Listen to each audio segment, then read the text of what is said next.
But under no circumstances whatsoever are you to physically assault the prisoners in any way. So remember, just as you were watching the prisoners, my graduate staff and I will be watching you. Apakah kamu pernah merasakan ditangkap polisi? Diborgol dan dibawa ke penjara? Disita semua barang-barang kamu termasuk identitas dan pakaian. Memakai pakaian tahanan yang tercantum nomor khusus. Dipanggil bukan dengan nama tetapi nomor khusus tahanan. Diangkat dari eksperimen psikologi yang dianggap paling terkenal sepanjang sejarah. Inilah film The Stanford Prison Experiment. I had no idea it would turn out this way. Lalu kenapa eksperimen yang direncanakan berjalan 2 minggu, namun dihentikan pada hari ke-6? Mari kita mulai. Tujuan. Pada tahun 1973, seorang psikolog bernama Zimbardo dan rekan-rekannya tertarik untuk mengetahui apakah kebrutalan antara para penjaga di penjara-penjara Amerika disebabkan oleh kepribadian para penjaga yang sadis atau disposisional, atau lebih berkaitan dengan lingkungan penjara, situasional.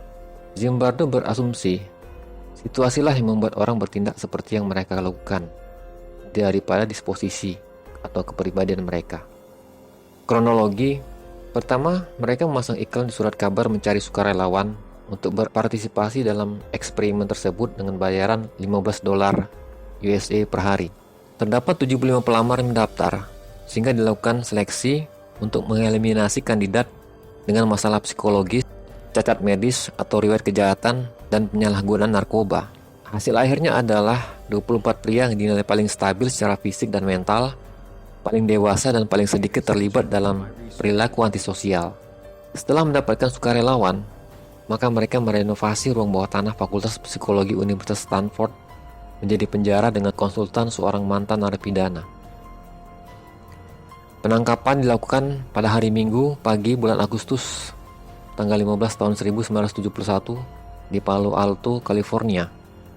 Di rumah mereka tanpa terlebih dahulu diberi peringatan dan dibawa ke kantor polisi setempat. Setelah itu diambil sidik jari, difoto, ditutup matanya dan dibawa ke tahanan buatan pada ruang bawah tanah Departemen Psikologi Universitas Stanford. Baju mereka diganti dengan baju tahanan bernomor khusus, dilucuti semua barang bawaan mereka dan dimasukkan ke penjara. Mereka hanya dipanggil dengan nomor khusus, bukan nama mereka.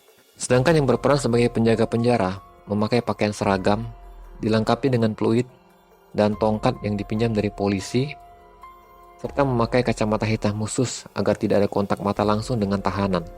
Penjaga diinstruksikan untuk melakukan apapun yang mereka pikir perlu untuk menjaga hukum dan ketertiban di penjara, serta menghormati para tahanan. Zimbardo dan kawan-kawannya mengamati perilaku para narapidana dan sipir, dan juga bertindak sebagai atasan sipir penjara. Pada jam 2.30 lewat tengah malam, tahanan dibangunkan dengan kasar oleh penjaga dengan membunyikan peluit untuk yang pertama kalinya. Kemudian dilakukan penghitungan yang berfungsi sebagai cara untuk membiasakan para tahanan dengan nomor mereka. Dan yang lebih penting lagi adalah mereka memberikan kesempatan reguler bagi para penjaga untuk melakukan kontrol atas para tahanan. Para tahanan diejek dengan hinaan dan perintah kecil. Mereka diberi tugas yang tidak berguna dan membosankan untuk diselesaikan dan umumnya tidak manusiawi.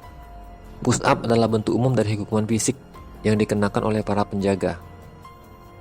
Salah satu sipir bisa menginjak punggung narapidana saat melakukan push up atau menyuruh narapidana lain duduk di punggung narapidana ketika melakukan push up. Pada hari kedua terjadi pemberontakan tahanan, di mana tahanan merobek nomor mereka, kemudian menutup pintu tahanan dengan ranjang. Tentu saja para penjaga tidak tinggal diam, menembakkan pemadam api dan menerobos masuk ke tahanan. Para narapidana yang memberontak diberi hukuman, yaitu tidak diberi makan, tidak boleh ke WC, sehingga BAB dan BAK diember, dan juga tidak dibuang sehingga aromanya bisa tercium. Suruh membersihkan toilet dengan tangan kosong. Selain itu mereka juga dimasukkan dalam sel tahanan khusus. Pada hari Senin malam, seorang tahanan dibebaskan dari penjara karena ledakan teriakan, tangisan, dan kemarahan yang tidak terkendali. Sebelum 36 jam eksperimen berlangsung. Pada hari Selasa terdapat dua peristiwa yang penting, yaitu pertama kunjungan orang tua dan teman dari para narapidana. Kemudian adanya gosip tentang pelarian dari para narapidana. Akan tetapi rumor tersebut ternyata tidak terjadi. Pada hari Rabu diundang pendeta Katolik untuk berkunjung menemui setiap tahanan. Kemudian pada hari Rabu ini juga ada salah satu tahanan yang dibebaskan karena menangis histeris dan menolak makan. Pada hari Kamis diselenggarakan rapat Dewan Pembebasan Bersyarat dengan para tahanan. Selain itu ada seorang tahanan yang menolak makan kemudian diisolasi. Kemudian pada hari Jumat eksperimen dihentikan tanggal 20 Agustus 1971 karena perilaku penjaga yang mulai agresif dan kasar terhadap para tahanan, sementara para tahanan menjadi pasif dan tertekan.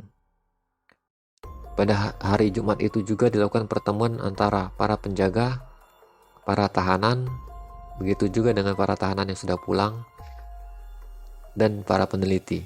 Sehingga eksperimen yang direncanakan berlangsung selama 2 minggu ini, tetapi pada hari ke-6 dihentikan karena gangguan emosi para tahanan dan agresi berlebihan dari para penjaga.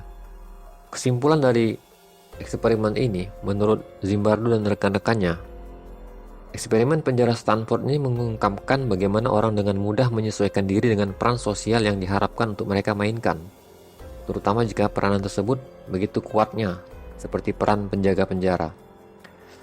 Karena para penjaga ditempatkan pada posisi yang berwenang, mereka mulai bertindak dengan cara yang biasanya tidak mereka lakukan dalam kehidupan normal mereka. Menurut mereka, lingkungan penjara merupakan faktor penting dalam menciptakan perilaku brutal penjaga. Dan oleh karena itu, temuan ini mendukung penjelasan situasional atau lingkungan tentang perilaku seseorang daripada penjelasan disposisional atau kepribadian seseorang. Namun eksperimen ini menuai kritik negatif dari berbagai pihak karena temuan penelitian ini tidak dapat digeneralisasikan secara wajar ke kehidupan nyata dengan alasan sampelnya kurang bervariasi karena hanya mewakili ras tertentu, rentang umur yang terlalu pendek, serta jenis kelamin yang hanya laki-laki dengan latar belakang hanya mahasiswa. Zimbardo sebagai peneliti membiarkan sipir melakukan kekerasan. Bahkan Zimbardo pun akhirnya mengakui bahwa terkadang dia tenggelam dengan karakter sebagai atasan sipir dibanding seorang peneliti psikologi. Kemudian penelitian ini pun dianggap melanggar etika karena para tahanan tidak diberitahu ketika ditangkap di rumah. Kemudian para peneliti juga tidak mengantisipasi reaksi ekstrim para napi yang bisa muncul pada saat terjadinya eksperimen tersebut. Meskipun percobaan penjara Stanford dianggap tidak bisa digeneralisasi secara umum, namun untuk beberapa kasus dianggap mewakili, seperti kejadian pada tindakan penyiksaan dan pelecehan tahanan di penjara Abu Ghraib di Irak yang dipublikasikan pada Maret 2004. Zimbardo dikejutkan oleh kesamaan dengan eksperimennya sendiri. Dia kecewa dengan perwakilan militer dan pemerintah yang mengalihkan kesalahan atas penyiksaan dan pelanggaran di penjara militer Amerika Abu Ghraib ke beberapa oknum, daripada mengakui kemungkinan masalah sistemik dari sistem penahanan militer.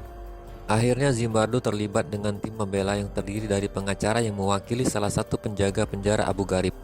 Zimbardo diberikan akses penuh ke semua investigasi dan laporan latar belakang dan bersaksi sebagai saksi ahli di pengadilan militer. Persidangan menghasilkan hukuman penjara 8 tahun untuk tentara yang dia bela pada tahun 2004. Percobaan penjara Stanford ini pun menginspirasi orang lain untuk melakukan penelitian lebih lanjut. Salah satunya adalah Broken Windows Theory yang diadakan oleh James Wilson dan George Schelling dan akan kita bahas pada video berikutnya. Bagaimana menurut kamu? Apakah lingkungan atau kepribadian individu itu sendiri yang memicu tindakan tertentu?